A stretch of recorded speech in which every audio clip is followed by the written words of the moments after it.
बिस्मिल्लाहिर्रहमानिर्रहीम। अस्सलाम वालेकुम नाज़रीन कराम, एक नई वीडियो और एक नए मौजू के साथ आपकी खिदमत में हाज़िर होते हैं। बात करने जा रहे हैं अरशद नदीम की वालदा की खुशी के बारे में, आपको बताते हैं और फिर बात करते हैं कि अरशद नदीम का गांव जो कि रूसी ट्रैक्टर और फिर उनके वालदैन के जो बयानात हैं कि आज तुमने मेरा दिल बहुत बड़ा कर दिया। तो इस वीडियो की डिटेल में जाने से पहले अगर आप मेरे चैनल पर नए और पहली दफ़ा आए हैं तो जल्दी से जल्दी चैनल को सब्सक्राइब कर लें और बेल आइकन को ज़रूर दबाएँ ताकि लेटेस्ट वीडियो आप तक पहुँचती रहें। जैसे ही पता चला कि अरशद ने मेडल जीत लिया है, मैं क्या बताऊं कि मुझे कितनी खुशी हुई। मुझे इतनी खुशी हुई कि मेरा दिल किया मेरा बेटा मेरे सामने और मैं इसे गले लगा लूं। अरशद नदीम की वालदा रज़िया परवीन का कहना है कि मैं बहुत दुआएं करती थी और मेरे दिल की ख्वाहिश थी कि मेरा बेटा मेडल जीतकर पाकिस्तान का नाम रोशन करे। फिर जैसे ही इन्हें मालूम हुआ कि अरशद नदीम ने पेरिस ओलंपिक्स में तलाई तमगा जीत लिया है तो उन्होंने अपने बेटे के लिए शुक्राने के नफल अदा किए। उनसे बात करते हुए उनका कहना था कि मेरे बेटे ने ना सिर्फ हमारी मुराद पूरी की बल्कि पाकिस्तानियों से भी जो वादा किया था वो भी पूरा किया और पाकिस्तान का नाम रोशन किया।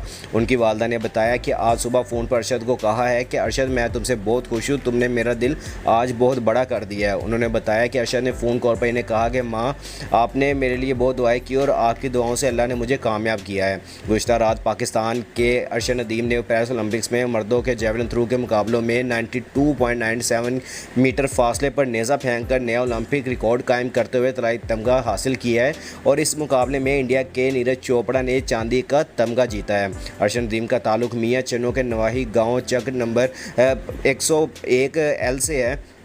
इनके वालिद राज मिस्त्री हैं जिन्होंने अपने बेटे की हर कदम पर हौसला अफजाई की और इनकी टीम जब सुबह 8 बजे करीब मियाँ चन्नू के नवाही गांव में अरशद के घर पहुंची तो इस वक्त अरशद और नीरज की प्रेस कॉन्फ्रेंस चल रही थी और सब लोग बहुत तवज्जो से इन्हें सुन रहे थे। अरशद के भाई ने बताया है कि वो रात भर से जाग रहे हैं और यहाँ पूरी रात आतिशबाजी होती रही है और जश्न का समा था। इस वक्त अरशद के घर के बाहर यूँ मालूम होता है जैसे एक शादी का समा है और बस दूल्हे का इंतज़ार है। टेंट और कुर्सियाँ लगाई जा रही थी, ढोल बाजे वाले भी मौजूद थे जबकि रिश्तेदार और करीबी गांव से लोग मुबारकबाद देने आ रहे थे। अरशद के बड़े भाई शाहिद अजीम का कहना था कि ये मेरे भाई का दिन था और खुदा ने इसे नवाजा था।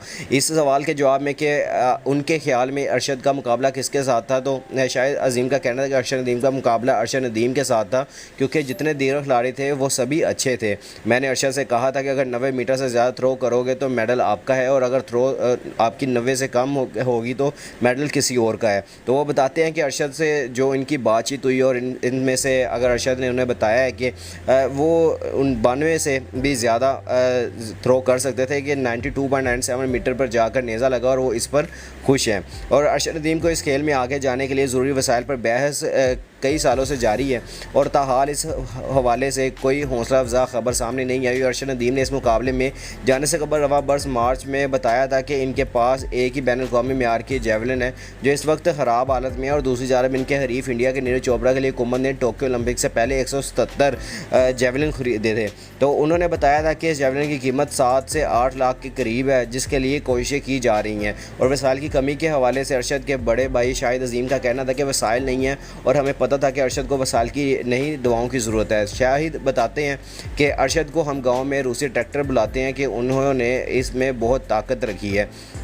तो इसकी वजाहत करते हुए वो बताते हैं कि बाकी जितने भी ट्रैक्टर होते हैं इन सब के वज़न खींचने की एक हद होती है मगर रूसी ट्रैक्टर की कोई हद नहीं होती। इसके पीछे जितना भी वज़न लगा दो वो खींच कर ले जाता है। अरशद ने ओलंपिक्स में रूसी ट्रैक्टर की मिसाल की दोबारा याद दिला दी हो कि मैं रूसी ट्रैक्टर हूँ और मैंने ऐसा ज़ोर लगाना है और पाकिस्तान के ओलंपिक्स खींच कर ले आना है। अरशद के दूसरे भाई शाहिद नदीम बताते हैं कि इन्हें ये तो उम्मीद थी कि इनका भाई गोल्ड मेडल लेगा लेकिन उन्होंने ये नहीं सोचा था कि वो तारीख भी रकम करेगा। मुकाबले के बाद दीगर दो खिलाड़ी जो इंडिया के नीरज चोपड़ा और तीसरे नंबर पर आने वाले एंडरसन पीटर्स के हमरा प्रेस कॉन्फ्रेंस से खिताब करते हुए अरशद नदीम ने जेवलिन में अपने अब तक के सफ़र के बारे में भी बात की है और उनका कहना था कि नीरज की तरह मैंने गांव से शुरुआत की और पहले क्रिकेट खेली। अरशद बताते हैं कि मेरी क्रिकेट की गेम बड़ी अच्छी थी और मैं बहुत अच्छा बॉलर था मगर फिर इन्हें क्रिकेट छोड़नी पड़ी। और अरशद बताते हैं कि इस तरह मेरी फ़ुटबॉल और कबड्डी गेम भी बड़ी अच्छी थी और उन्होंने बैडमिंटन भी खेली लेकिन फिर सब छोड़कर स्कूल लेवल पर एथलीट शुरू कर दी और मुख्तलिफ़ खेलों में किस्मत आजमाई। अरशद बताते हैं कि इस वक्त इन्हें क्रिकेट में ही आगे जाने का शौक़ था, मगर क्रिकेट में आगे आकर टीम में नाम और जगह बनाना बड़ा मुश्किल था। और वो बताते हैं कि फिर एक दिन उनके कोच रशीद अहमद साकी ने इन्हें कहा कि यार कोई एक खेल पकड़ो, तुम्हारी जिस्मानी साख्त अच्छी है, तुम जेवलिन की तरफ आओ। और यूँ इनका एथलीट्स का सफ़र शुरू हुआ। सन 2016 में गुवाहाटी इंडिया में नीरज के साथ पहले मुकाबले में उन्होंने 78.33 के साथ पाकिस्तान का रिकॉर्ड तोड़ा और वहीं से इन्हें शौक़ हुआ कि अगर मैं मेहनत करूं तो आगे जा सकता हूं। तो अरशद नदीम के कैरियर में दो कोच रशीद अहमद साकी और फ़याज़ हुसैन बुखारी का अहम किरदार रहा है। और रशीद अहमद साकी डिस्ट्रिक्ट खानेवाल एथलीट्स एसोसिएशन के सदर होने के अलावा ख़ुद एथलीट रहे हैं और वो अपने इलाके में बासलाहियत एथलीट्स की सरपरस्ती और हौसला अफजाई में पेश नज़र आते हैं। तो इसके अलावा सन 2021 में रशीद अहमद साकी ने नामा निगार अब्दुलरशीद शकूर से बात करते हुए बताया था कि अरशद नदीम जब 6ठी 7वीं जमात के तालिब इल्म थे तो इन्हें वो इस वक्त से जानते हैं। इस बच्चे को शुरू से ही खेलों का शौक़ था। इस ज़माने में इनकी तवज्जो क्रिकेट पर ज़्यादा हुआ करती थी और वो क्रिकेटर बनने के लिए बहुत संजीदा भी थे, लेकिन साथ ही वो एथलीट्स में भी दिलचस्पी से हिस्सा लिया करते थे। वो अपने स्कूल के बेहतरीन एथलीट थे। और इसके अलावा रशीद अहमद साकी कहते हैं कि मेरा अरशद नदीम की फ़ैमिली से भी बहुत अच्छे मरासिम है। मुझे याद है कि एक दिन उनके वालिद मेरे पास आए और कहा कि अरशद नदीम अब आपके हवाले है, ये आपका बेटा है। और मैंने इनकी ट्रेनिंग की जिम्मेदारी संभाली और पंजाब के मुख्तलिफ एथलीट्स मुकाबलों में हिस्सा लेने के लिए भेजता रहा। अरशद ने पंजाब यूथ फेस्टिवल और दीगर सूबाई मुकाबलों में कामयाबियाँ हासिल की। और वो कहते हैं कि यूँ तो अरशद नदीम शॉर्ट पिट अगर देखें तो डिस्कस थ्रू और दूसरे इवेंट्स में भी हिस्सा लेते थे, लेकिन मैंने इनके दराज कद को देखकर इन्हें जैवलिन थ्रो के लिए तैयार किया। रशीद अहमद साकी बताते हैं कि मैंने अरशद नदीम को ट्रेनिंग के लिए पाकिस्तान एयरफोर्स भेजा, लेकिन एक हफ्ते बाद ही वापस बुला लिया। इस दौरान पाकिस्तान आर्मी ने भी अरशद नदीम में दिलचस्पी ली, बल्कि एक दिन आर्मी की गाड़ी आई और इसमें मौजूद एक कर्नल साहब मेरा पूछ रहे थे। मैं घबरा गया क्या माजरा है, लेकिन जब उन्होंने अरशद नदीम की बात की तो मेरी जान में जान आई और कर्नल साहब बोले कि अरशद नदीम को आर्मी में दे दें, लेकिन मैंने इनकार कर दिया।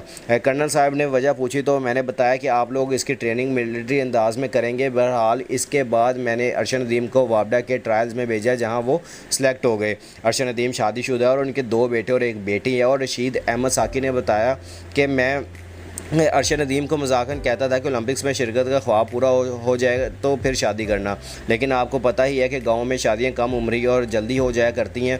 और अरशद नदीम का सफ़र मियाँ चन्नू के घास वाले मैदान से शुरू हुआ, जो इन्हें इंटरनेशनल मुकाबलों में ले गया। और अरशद नदीम के कोच फ़याज़ हुसैन बुखारी हैं, जिनका ताल्लुक पाकिस्तान वापडा से है। वो ख़ुद बैनुल-अक़वामी एथलीट्स मुकाबलों में पाकिस्तान की नुमाइंदगी कर चुके हैं। फ़याज़ हुसैन बुखारी ने बात करते हुए कहा था कि अरशद नदीम एक समझदार एथलीट हैं जो बहुत जल्दी सीखने की कोशिश करते हैं। जो काम एक आम एथलीट 6 माह में करता है, अरशद वो काम 1 माह के अंदर ही कर लेते हैं। तो ये मालूमाती वीडियो अगर आपको पसंद आई है तो जल्दी से जल्दी लाइक शेयर और कमेंट्स कर दिया करें। और जिस भाई ने अभी तक चैनल को सब्सक्राइब नहीं किया हो जल्दी से जल्दी चैनल को सब्सक्राइब कर ले और बेल आइकन को ज़रूर दबाएं ताकि लेटेस्ट वीडियो आप तक पहुँचे। इंशाल्लाह मिलते हैं नेक्स्ट वीडियो में। अपना और अपने आसपास के लोगों का ख्याल रखिएगा और दुआ में हमें भी याद रखिएगा। अल्लाह हाफिज़।